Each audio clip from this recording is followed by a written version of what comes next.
What's up, YouTube? Today we're going to be reacting to Sunnyv2, the brutal 92% decline of Jelly. Now, I don't know who Jelly is, but we're about to find out who he was. So, let's go ahead and jump right into it.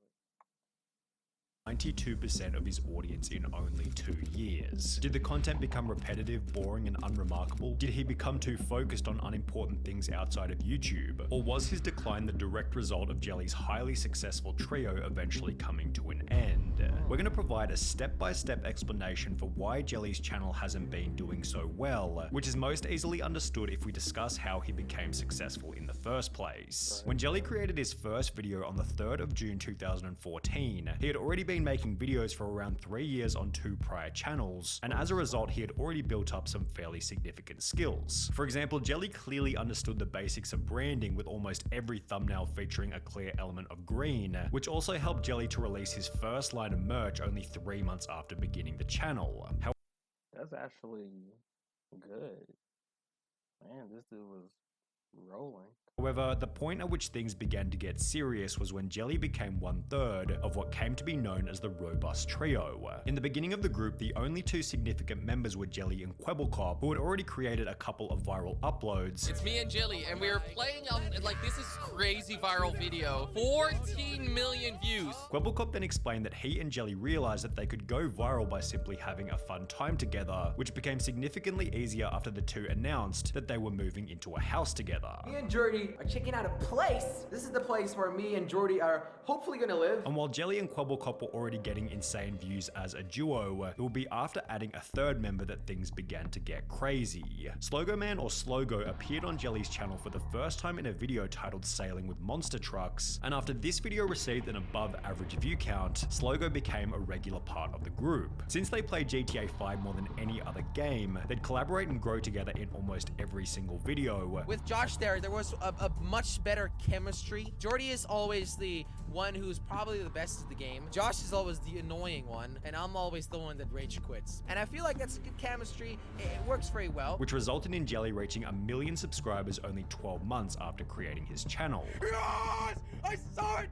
I saw it, baby! Meanwhile, Jelly, Kwebbelkop, and Slogo were becoming closer and closer friends every single day. And in the meantime, just having banter, just roasting each other, and we were very close friends. Like, we spoke to each other every day, you know, we were there for each other every day. We knew everything about each other. It was just so much flippin' fun. With the fun nature of the content helping them to innovate into making real life videos. We can do videos together in real life, and people like that even more. This one is 23.5 million views. As mentioned by Kwebbelkop, some of their real life videos performed unbelievably well, such as this simple 5-minute Q&A on Slogo's channel, which to this day has received over 17 million views. Over on Jelly's channel, almost every vlog he'd post was equally popular, and as a result, Jelly passed 5 million subscribers only a year after hitting 1 million.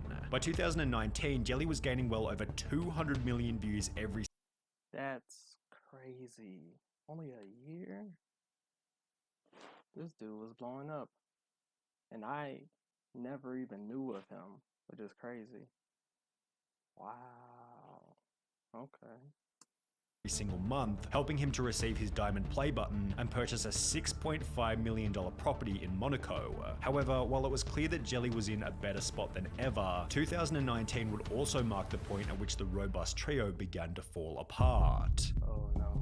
While Jelly and Slogo continued to collaborate on numerous different gaming videos, Kwebbelkop instead began to focus on reaction content and therefore began to appear in fewer and fewer of Jelly's videos. The Robust Trio was dissolving in front of everybody's eyes, but it didn't actually have all that much of an impact on Jelly's views, which if anything only continued to grow after Kwebbelkop left. By taking a quick look over Jelly's content at the time, we can see that he still had an abundance of different games to play. He was constantly innovating with new ideas, titles, and thumbnails. Plus, in January 2020, Robust became a trio once again after Kwebbelkop was replaced by a YouTuber named Craner, who had the most subscribed channel in all of Denmark. 3 months after Craner joined, Jelly was able to achieve his highest monthly view count ever at 511 million in May 2020. However, you don't have to be an expert in data analytics to see that after May 2020, something began to go horribly wrong. Now, we should begin by stating that there was unavoidably going to be some kind of decline from his 500 million view high point, as almost every gaming YouTuber was going through this same early 2020 viewership surge as a direct result of the pandemic. So if we ignore these views which had come about from people simply being at home, the real decline of Jelly began in early 2021. To cut Jelly some further slack, we should also highlight that Minecraft, Among Us, and GTA 5, the three main games that he was making videos on at the time of his decline, were well past their peak in popularity on YouTube, and therefore you could definitely make the argument that the first reason for Jelly's viewership decline was that people were simply getting bored of watching these games, which is a problem still faced by the gaming genre today.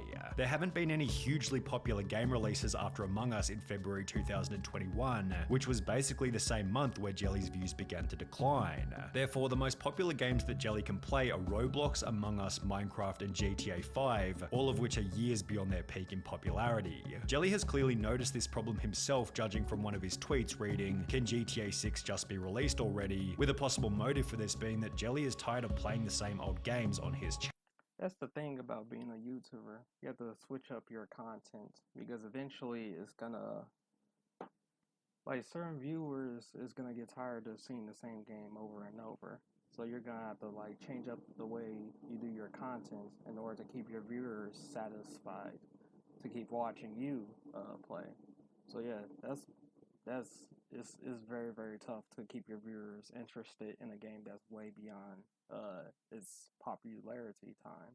So yeah, he's correct on that. Channel. This might also provide an explanation for why Jelly's content has become a lot more repetitive and far less innovative. Back when his views were exploding in 2019, Jelly was pushing the absolute limits in terms of ideas, thumbnails, and titles, which, as mentioned previously, was aided by the abundance of different popular games. These days, however, it feels as though Jelly isn't pushing these boundaries in the same kind of way. The ideas, thumbnails, and titles feel almost identical to where they were 3 years ago, but they're now being applied to less popular games. Then there's the problem of the content itself, which in all honesty just doesn't feel like there's that much effort going into it. Sure, the editing on each video is fantastic, but they give off the vibe that Jelly's just played some random game for 30 minutes, sent the footage off to his editor, and taken the rest of the day off. Now, I'm sure that this certainly isn't the case, but for some inexplicable reason, Jelly gives off the vibe that he isn't as committed to the content as he used to be, which is an absolute necessity for the growth of a channel. It's no coincidence that a creator like Mr. Beast is constantly going out of his way to reiterate that he wants to be doing YouTube for at least another decade. He's signaling to the audience that he's in it for the long run, and he knows that as soon as you stop committing to your YouTube channel, the audience will as well. Meanwhile, Jelly does the opposite to this by stating that he sees his own channel as being dead. I'm not on this list. Where on this list do I belong? I'd consider myself pretty dead. Hey, I'd consider myself to be in the dead category as well, all right? I'll chill with you over there. And to make things even harder for himself, Jelly makes it very obvious that he's distracted by unnecessary things from outside of his channel. Now, Oh no. I'm on Grammarly Premium, so in addition to automatically checking your spelling, grammar, and punctuation, the premium version also Now we're going to make a point that's somewhat similar to the one made in the Kwebbelkop video, being the foolishness behind sharing a luxury lifestyle to social media, although we're going to approach it from a slightly different angle, because if anything, it's worse in the case of Jelly, as he's so obviously distracted by ego-related purchases. In early 2021, during the same time period where his views began to decline rapidly, Jelly announced that he'd purchased a $10 million boat. At the start of this summer, I actually ended up buying myself a nice boat. Why did you do that? Viewers don't want to, well, certain viewers don't want to hear how much money you spent on something. Oh, this is not a good look. Very same video, Jelly explains that he's also purchased a green Lamborghini Huracan. I also bought a Lamborghini to go with his already existing Lamborghini Urus, and in September 2022, Jelly posted another video explaining that he's bought an abandoned mansion, which looked as though it needed a fair bit of work and a lot of time away from being committed to YouTube. It's a bit of a mess. I didn't make the mess, okay? I just bought it like this. So why is this a problem? I see so many business people get burned, and what they do is they start making some money, and then their lifestyle just creeps and it grows into this massive hungry beast that then consumes them. And what you've got to be very careful with is you can't let the byproducts of your thing distract you from your thing.